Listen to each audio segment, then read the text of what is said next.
जोहार जय आदिवासी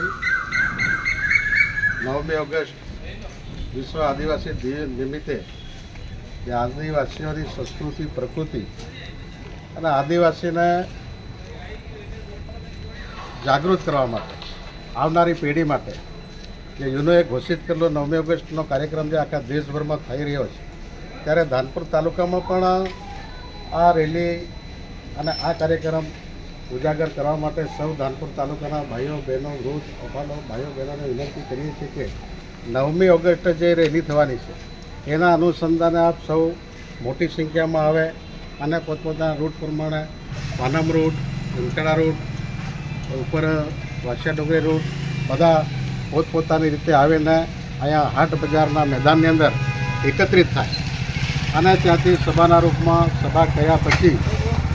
આપણા રૂટ પ્રમાણે રેલી ત્યાંથી પ્રસ્થાન થશે અને પોતે પોતાની રીતે આપણી સંસ્કૃતિ ભૂલી ન જવાય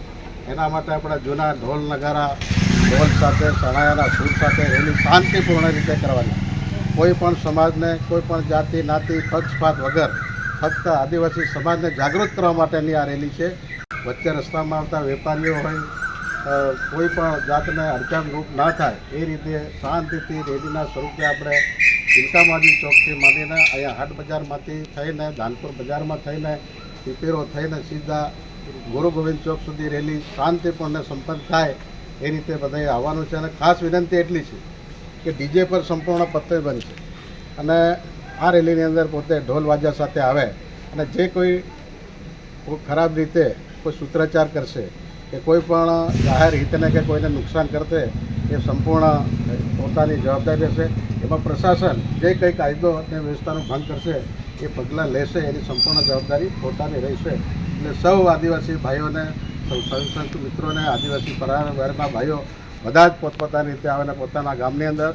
નશામુક્ત રીતે આવી આ રેલી શાંતિપૂર્ણ સંપન્ન થાય એવી સૌને ધાનપુર તાલુકાના સૌ ભાઈઓને ધાનપુર તાલુકા